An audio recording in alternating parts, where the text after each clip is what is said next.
Sir రీసెంట్‌గా మనకి ఈ గుండెపోటు గాకుండా ఈ ఎమర్జెన్సీ కాల్స్ ఒకటి. అవి చాలా ఇంక్రీజ్ అవుతున్నాయి sir. As per NCRCB data and also CPR rates గూడా ఎక్కువవుతున్నాయి. ఎవరైనా పేషెంట్‌ని మనం ఎమర్జెన్సీలో అడ్మిట్ చేసినప్పుడు ఇమ్మీడియేట్‌గా ఈ స్టెంట్స్ అంటారు గదా సార్! అసలు ఈ స్టెంట్స్ గొడవేంటి సార్? ఈ స్టెంట్లు ఎమర్జెన్సీ అనే దానికి వచ్చినప్పుడు హ్మ్. ఎమర్జెన్సీకి కార్డియాలజిస్ట్‌గా నా దగ్గరికి వచ్చేది మోస్ట్ కామన్ కారణం ఏమిటి హ్మ్. ఉంటుందంటే, ఛాతీలో బాధ. హ్మ్. ఆహ్, ఎక్కడైనా నీ ఛాతీ కాకపోయినా హ్మ్. తల నుంచి తీసుకొని పుట్ట వరకు హ్మ్. ఎక్కడైనా బాధ ఉండొచ్చు. ఈ బాధని వాళ్ళు గ్రహించి అనుమానం కలిగి ఎవరి దగ్గరికైనా వెళ్ళినప్పుడు జనరల్‌గా డైరెక్ట్‌గా కార్పొరేట్ హాస్పిటల్‌కి రావచ్చు.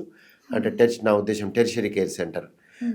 అంటే కార్డియాలజిస్ట్ అవైలబిలిటీ ఉన్న సెంటర్‌కి రావచ్చు. అప్పుడప్పుడు చిన్న చిన్న సెంటర్‌లకెళ్ళి వాళ్ళు ఒక ఈసీజీనో ఏదో చేసి హ్మ్. అనుమానం వ్యక్తం చేసి మా దగ్గరికైనా రావచ్చు. ఫైనల్‌గా కార్డియాలజిస్ట్ చేతికొచ్చినప్పుడు ఇది గుండెపోటు అని నిర్ధారణ అయినప్పుడు మేము ఎమర్జెన్సీగా హ్మ్. ప్రొసీజర్ చేయాలి అంటాం. దాన్ని emergency PCI, emergency okay. Percutaneous intervention అని గానీ, హ్మ్. ప్రైమరీ యాంజియోప్లాస్టీ అని గానీ, ఓకే. ఎమర్జెన్సీ యాంజియోప్లాస్టీ అని గానీ అనటం జరుగుతుంది. సో, దీంట్లో ఉద్దేశ్యం ఏమిటి అంటే, లోపలికి వెళ్ళి జబ్బు నిర్ధారణ అనేది ఎందుకిలా జరిగిందనేది తెలుసుకోవటానికి కాదు చేసేది. ఓకే. ట్రీట్మెంట్ చేయటానికి, చికిత్స చేయటానికి తీసుకోవటం జరుగుతుంది. కానీ దారిలో నువ్వు చేసే ప్రక్రియలో తెలుసుకోవటం కూడా జరుగుతుంది. కానీ నీ ఉద్దేశ్యం ఏంటి అని తెలుసుకోవడానికి కాదు. హ్మ్. నీకు ట్రీట్మెంట్, చికిత్స ఇవ్వటానికి. సో, ఇది డిఫరెంట్ కండిషన్.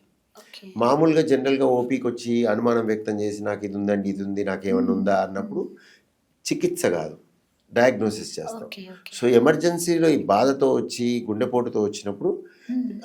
చికిత్సనే ప్రక్రియ పెట్టుకొని ముందుకెళ్ళటం జరుగుతుంది యాంజియోప్లాస్టీ. సో, ఇక్కడ హ్మ్. స్టెంట్ అనేది మెజారిటీ ఆఫ్ టైమ్స్ 100లో 95 నుంచి 98 మందికి నువ్వు స్టెంట్ వేయటం జరుగుతుంది.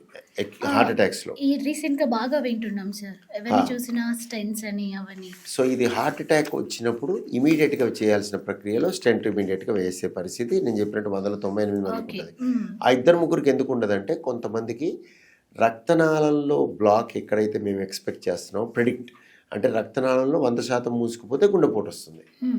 సో, అది 100% మూసుకుపోయిందని మాకు తెలుస్తుంది. అన్ని ఎక్స్‌పర్టీస్‌తో మాకు అర్థమైపోతుంది చేయకముందే. ఓకే.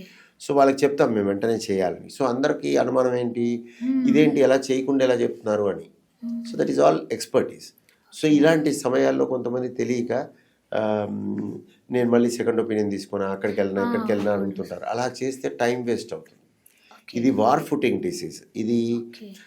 ఏసీఎస్ యాక్టివేట్ చేస్తారు అంటారు. హ్మ్. కరెక్ట్ రైట్ హాస్పిటల్స్‌కి మీరెళ్ళినట్టయితే హ్మ్. ఏసీఎస్ యాక్టివేషన్ అని మీకు కోడొస్తుంది. So, okay. ఇమ్మీడియేట్‌గా అరగంట కంటే తక్కువ వ్యవధిలో అరగంటని కాదు ఇంకా తక్కువ. హ్మ్. 90 minutes is the max. Okay.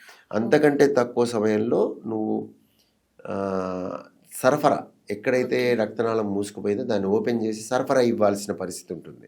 So, హ్మ్. ఇక్కడ సెకండ్ ఒపీనియన్ అలాంటి మాటలు కరెక్ట్ కావు. ఓకే. టైం వేస్ట్ చేస్తే టైమ్ ఏమవుద్దంటే వేస్ట్. మజిల్ దెబ్బతింటుంది. హ్మ్. ప్రాణాపాయం గూడా ఉంటుంది. బతికినా మజిల్ దెబ్బతిని క్వాలిటీ ఆఫ్ లైఫ్ కాంప్రమైజ్ అవుతుంది. యెస్. లేదా ప్రాణం దక్కకుండా పోయే అవకాశం ఉంటుంది. సో, ఇలాంటి చోట్ల ఎక్కువగా ఆలోచన చేయకూడదు. ఓకే. డాక్టర్ చెప్పింది అర్థం చేసుకొని, హ్మ్. త్వరగా డెసిషన్ తీసుకొని ఓకే. ముందుకెళ్ళాలి. ఇది యెస్. ఇది bar footing disease. Yes so, sir. ఈ స్టెంట్ అమర్చటం ఇలాంటి కండిషన్‌లో డిఫరెంట్. హ్మ్. ఎలెక్టివ్‌గా ఔట్ పేషెంట్ డిపార్ట్‌మెంట్‌కొచ్చి హ్మ్. మేము ఉందా లేదా, ఈ ప్రాబ్లమ్ ఉందా లేదా చెప్పడం అది వేరేది. ఇది వేరేది. ఓకే. ఇంకోటి మీరు ఈ స్టెంట్‌లని వింటున్నాం. ఈ యెస్. కన్‌ఫ్యూజన్ ఏంటి అనే దానికి స్టెంట్‌లు అనేవి మీకు చాలామంది ఏంటంటే అన్నిటికి ఒకటి స్టంట్ అంటారు తెలియక. స్టంట్ అవును కాదిది. సార్. స్టంట్స్ స్టంట్స్ అంటారు. అంటారు. స్టంట్ కాదిది. స్టెంట్. ఎస్‌టిఈఎన్‌టి. స్టంట్ అనేది మీరు ఫైటర్స్ చేసేది అయన్నీ స్టంట్స్. ఆ! ఇప్పుడు మన సినిమాల్లో పైనుంచి కిందకి దూకడం అవ్వచ్చు, వాడిని వీడిని కొట్టడం అవ్వచ్చు. మనం అడ్వెంచరస్‌గా చేసేవన్నీ కూడా యెస్. యెస్. స్టంట్స్.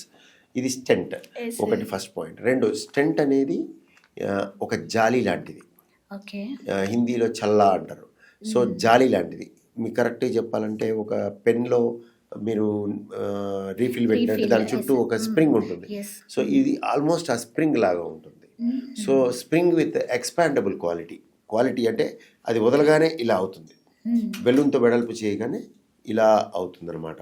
సో, మీకు ఈ క్వాలిటీ స్ప్రింగ్ క్వాలిటీ ఉంటుంది దీనికి.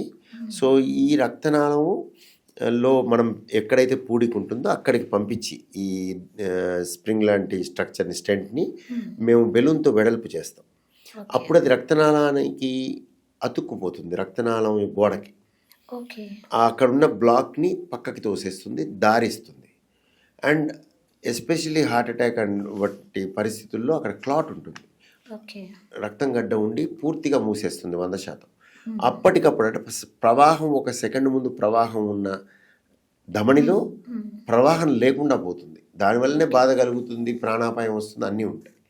సో అప్పటికప్పుడు వైర్ వేసి దాని మీద స్టెంట్ పెట్టి స్టెంట్ని అక్కడ అమర్చి సరఫరా ఇచ్చిన వెంటనే వాళ్ళకి ఆ బాధ తగ్గుతుంది, ప్రమాదం తగ్గుతుంది. ఓకే. సో ఈ ప్రక్రియ ఎమర్జెన్సీలో చేయాల్సిన పరిస్థితి. సో ఈ స్టెంట్ చేసే ప్రక్రియని ఎమర్జెన్సీ యాంజియోప్లాస్టీ అంటారు. ఓకే. ఇది ఎలక్టివ్గా కూడా చేయటం జరుగుతుంది.